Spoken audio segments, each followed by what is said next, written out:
Hi, everyone. Okay. Warning, warning. You know what's going on? The treasuries, the $25 billion treasury. Hold on. Why do you care?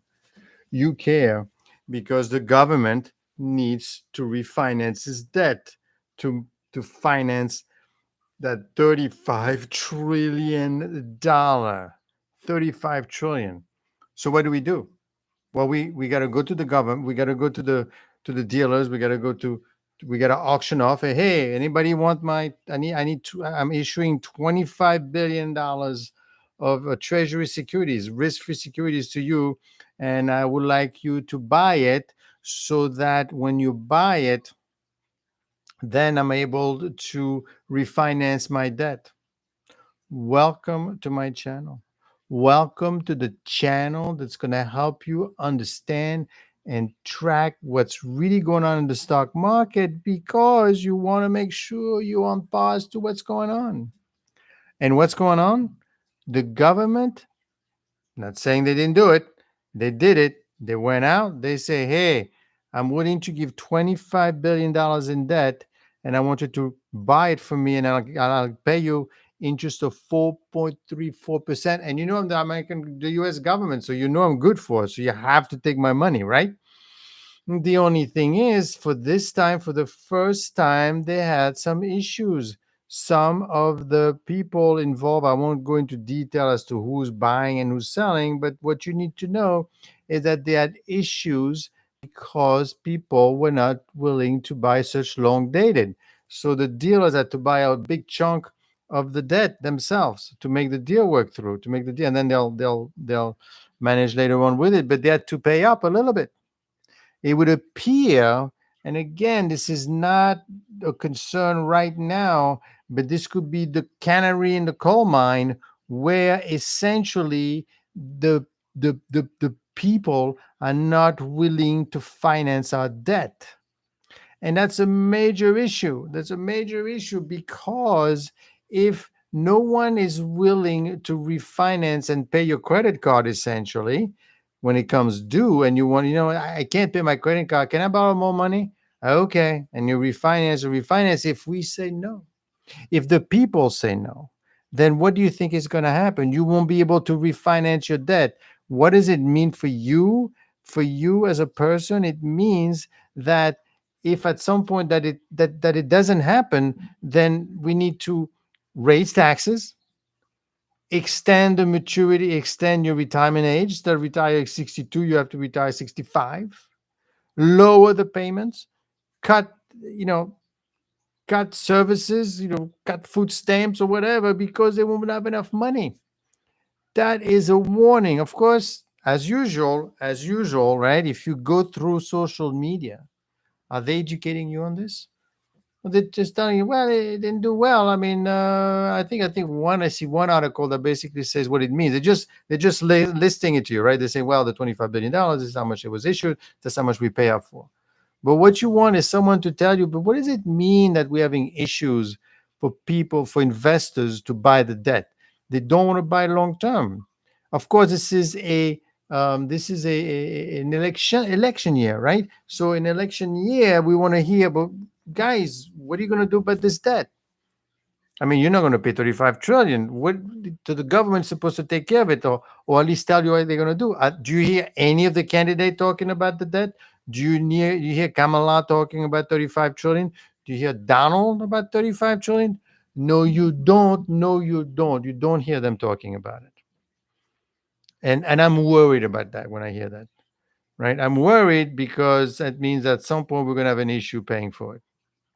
Having said that, having said that, there may be a way for you to profit from it. Unless you sit there, you don't do anything, you wait for this thing to go to 40 trillion. At some point, they can't pay.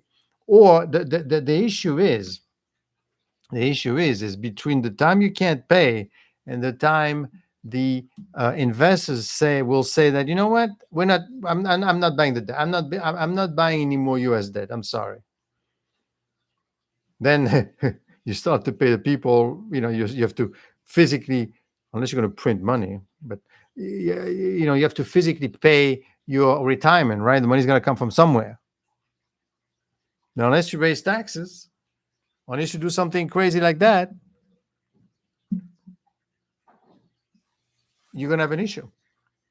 So what do? The debt is not being refinanced. We owe $35 trillion. We need to repay that debt. It's going to impact you. Even if you're not an investor, it's going to impact you. Even if you don't care about anything, at some point your retirement is going to be impacted. You're going to have to pay higher taxes. That's going to happen. Correct. So what do? How do we manage? What do we do? Well, you could benefit from it, like I said. How do you benefit from it? Well, if you know that at some point they're not going to be able to pay for that debt, right? If you know that this is not going to happen, then maybe, just maybe, you buy a long dated put where you could make yourself serious money. Look at options. Now, of course, you have to time when it is that the market is going to perceive we have a problem. Now, the market could perceive very well with the election because Donald Trump is not talking about the debt. Kamala Harris is not talking about the debt. They're talking about who's going to be who's giving interviews and who's not giving interviews, and the border and um, but that's okay. That's a concern. But a bigger concern is that you owe $35 trillion on your credit card. How are you going to pay that money? If you don't, and the market realize that you can't, and the market realize that nobody wants it, because today that's what happened, right? Some of the investors said, "Well, I'm not so sure I want that much more debt, U.S. debt, over even if you give me 4.3%." In fact, it was 4.284%, and they had to raise the price a little bit to entice the buyers. It's a warning signal. Of course, like I said, if you want to make money, right? You don't make money when everybody's already on Nvidia or on Tesla when the P ratio is 64. It's too late. You got to be there before. You got to. That's what I'm here for. I'm here to educate you. I'm here to let you know what's going on, so you decide what's important or not important. If it is, then you should take action. You should take action as soon as possible. How do you take action? Well, essentially, you want to make sure that, God forbid, it may happen, it may not happen, or something else could happen. But just protect your portfolio. Look forward. Make money when the market goes down. You don't have necessarily to make money when the market goes up. You could make money when the market goes down. You take a look at options and you say, you know what? Let me buy a long. You could buy up to 2 years. When I say the market, I'm talking about the Standard and Poor. I'm talking about SPY. SPY is an ETF, and this ETF basically tracks the S&P 500, and you could buy options on it.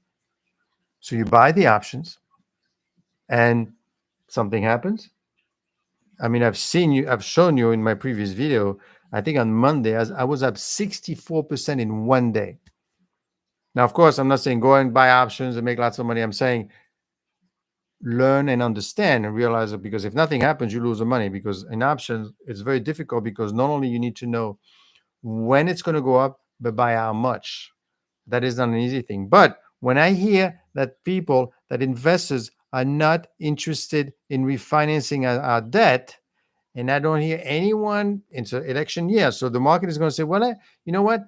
Maybe I don't want to buy the options today. I want to hear what they plan to do about, because these people, they in the know. They know that it's going to matter in the future. You may not know. You may not even understand, because 35 trillion, I don't even know what a trillion looks like.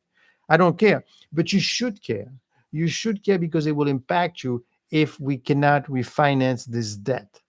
They did it this time, but they had to pay up for it. And it was unusual. It was the first time that has happened where they had issues, in fact, since last year. So somehow there is something going on in the market.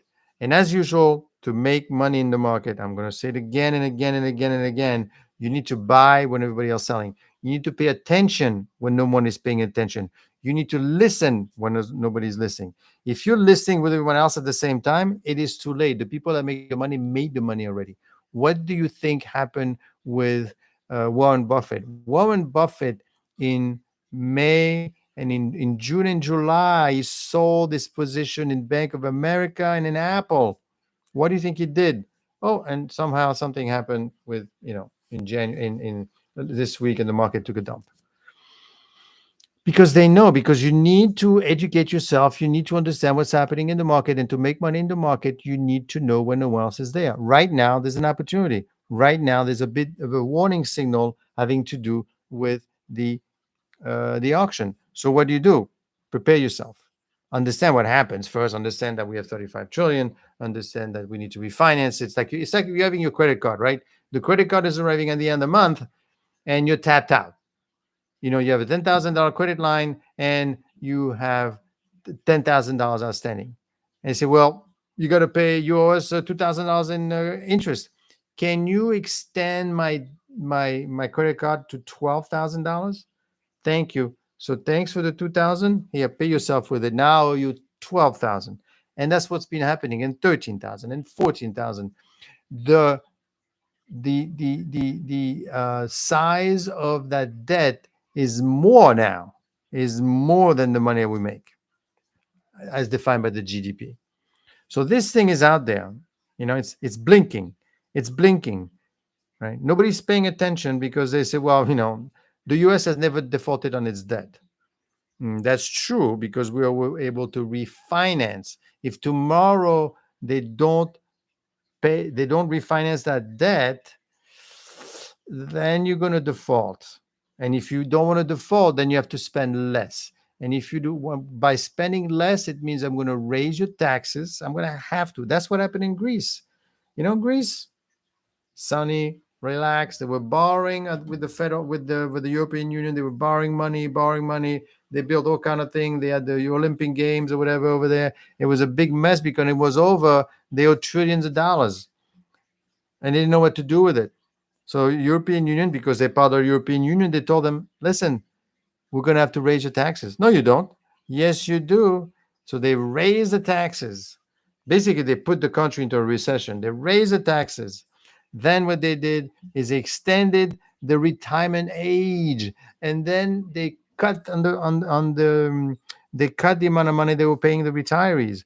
I mean, who wants to talk about this right now? Right now we're focused on what is it, on the tarmac, that is Kamala Harris answering questions to the reporters. Now Donald is too old for some reason, and we have to think about the border and the child and abortions, and yeah. These are all important topics, but you need to talk about the big topics. Remember, these people in the market, they're playing three-dimensional chess. You're just paying to them. They're paying three. They're thinking in the future. They may be right now, some hedge fund manager, they're thinking, you know what? We're having issues with this debt. We better protect ourselves.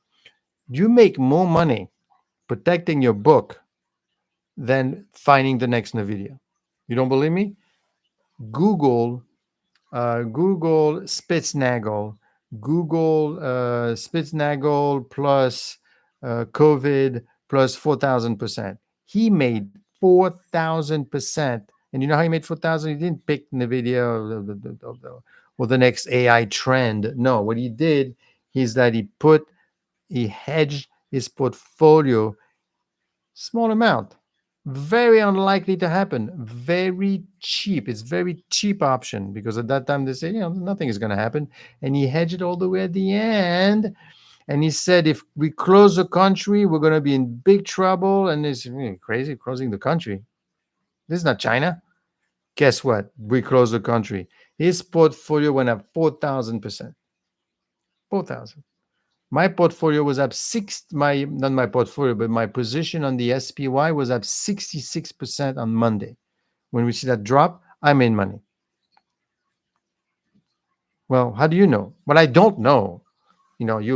I'm not here to predict the future. I'm not to say that on Monday morning we're going to crash. I keep asking these people all the time, what do you think is going to happen on Monday? What's going to happen on Tuesday? Do you think we're in a recession? Do you think the stock market is going to go up? They don't know.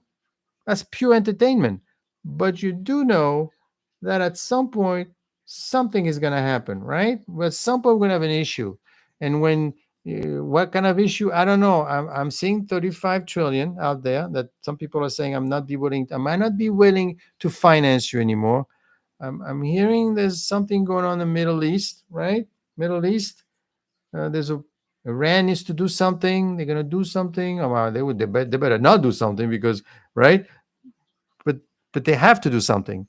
And what kind of thing are they gonna do? And how is Israel gonna react? How are we gonna react? In the middle of all this, you got oil, right? Oil is just going back and forth, back and forth. And you know what? We're cutting the oil. Oops, you cut the oil. A big component. Sorry to tell you all these complicated things, but this is three-dimensional chess, really. A lot of the oil is a big part of the CPI, the inflation, which the Fed is watching. There's a war. Oil go up because there's none available. The Iranian literally could close the threat of Hormuz if they wanted to. I mean, of course, they're going to get hidden very hard. But by the time you hit back and forth, right, no ships go. The point is, oil goes up, inflation goes up. What does the Fed do? Because it doesn't look like they're in a very hurry to lower the rates. They're going to say, whoa, hold on. I'm not going to lower the rates now. Look what's going on.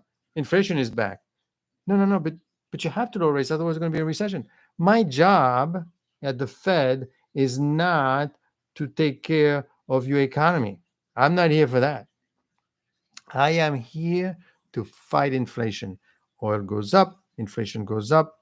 I keep the rates up there. You keep the rates up there, then the market is going to say, "Oh my God, we're not. You're not. So we're not reducing rates. Well, now we're selling because what's the point, right? Because now you're really going to put us in recession. I don't care about the recession. Of course, they don't. They don't tell you that. He's not going to say. He's not going to come out and say, I'm going to put a country in a recession." He doesn't care about employment. In fact, the more people, the reason I could tell you that is in 1985, Volcker kept raising rates even though we were in inflation. And in fact, he was praised for it. You say, wow, that's a Federal Reserve chairman, not impacted by any of the things that's going on politically. Because politically, right now, if you're the Democrats right now, you don't want anything happen to the economy, right? So please, you want a stock market that's going up and great and everything else. Now, of course, if you know you're losing and you're going to lose, then give the other guy the bad stuff, right? Give Trump the economy with the recession. So let's hold on to that, three-dimensional chess. Maybe they already know who's going to win and who's not going to win. I mean, you people, we still think that, we're going to vote this way and Kamala Harris and Trump. But maybe this thing has already been decided. They already know who is going to win. And because they know that, they are preparing for the next step. Maybe the next level of Democratic leaders are being groomed, like Pete Buttigieg and these smart people. Maybe that's what they're thinking. I don't know. The point is, there's enough uncertainty between the oil thing going on, the election going on, and then you have the 35 trillion thing going on, and who else knows that you don't know, right? And you could see Monday morning you come in, 1,000 point. Whoa, what happened? Where did that come from? Where it came from? It came from Japan. We had an issue with Japan. I didn't even know this was going to be. Yeah, they basically pulled. The liquidity. So that's important. So I think you need to be very careful. You need to be very careful of what's going on, and you need to be very careful of what's happening, and you need to understand what's happening. This channel is about explaining and teaching you what is going on, and have a frame of work. I'm not selling anything here, as you could see. Nothing to sell, but I'm here to educate because that's what I do. Look at my other videos, and in the other videos, what I do is I show you a different type of companies that could be interesting as an investment. I mean, obviously, you have to think about it yourself. I'm not here to sell anything. It's almost entertainment at the end of the day, but you still need to know what's going on. You still want to find out. You still need to be concerned about the players, because at the end of the day, I hate to tell you that no one knows exactly what's happening.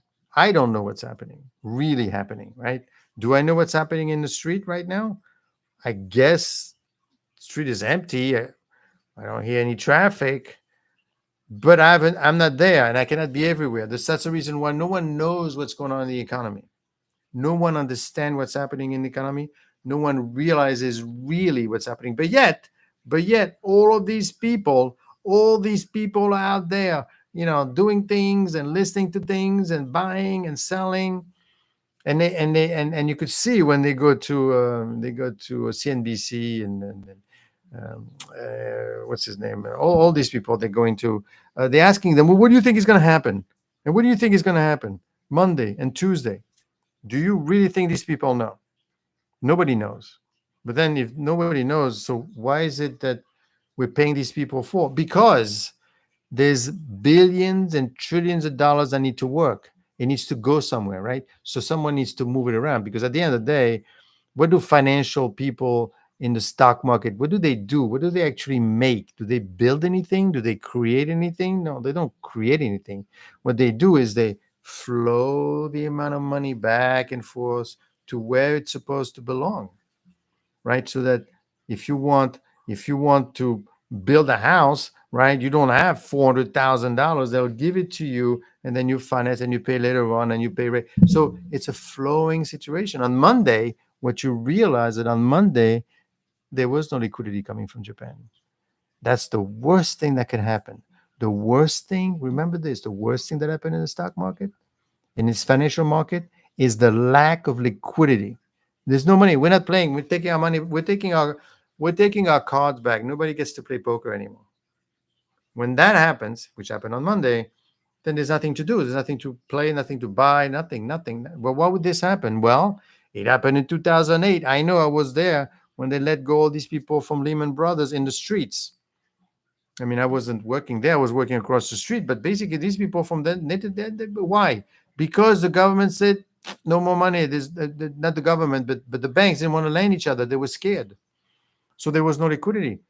Guess what? This week, when the government said, okay, I need some liquidity because I need to pay my debt, they said, again? All right. So yesterday was 4.284. Today's going to be 4.34. Okay. And so the people that usually buy didn't buy. So the dealers had to make up the difference. Almost 67% of them had to come in. This is kind of a warning signal. Something happened. We don't understand why, but it's happening. And that is why it's important for you to understand, to visualize all the different aspects of what's happening. If you want to make money, now I'm not saying that you cannot make money when things go bad and only looking for, in fact, like I said before, you probably make money when things go bad. The thing is, for you to know when something goes bad, you have to understand what risk is about. Where's the risk of anything, right? Do you know the risk of crossing the street? Well, if I close my eye, I know that I'm very likely going to get run over. Then you know the risk. So you're able to you're calculating in your brain, you don't have a number, but you have a feel for it, right? But if you know it, then you do it. But if you don't know it, then it's very difficult. And the market does not tell you how to calculate the risk. The market doesn't help you. What they do tell you is you're going to make a lot of money. How do I know? Go to CNBC every day. All they keep saying is, okay, the market is up, and how do you make money? How do you make money? How do you make money? Is the market going to go up? Is the market going to go down? So this is just one-sided. This is all about the returns. All about the return. You want to be on the other side. You want to be on the side of the risk. But they're not going to tell you what the risk is. Do you know who knows the risk? The hedge funds know the risk. In 2008, these people did not lose. They didn't make a lot of money, but you didn't have to bail out a hedge fund, did you? 2008, you had to bail out Merrill Lynch, Bear Stearns, Lehman. Why did you have to bail out all these people? Last year, remember the banks? You had to bail them out as well. There was no liquidity. So that's why liquidity is a key word of the day. Liquidity is important. Liquidity means there is, Dad, can I finance? I'm not financing you. I'm not giving you any money. So that's what you need to worry about. Okay. So think about this for a second. Think about the liquidity and be careful about this 35 trillion. Don't forget, subscribe and like what you see. Bye, everyone.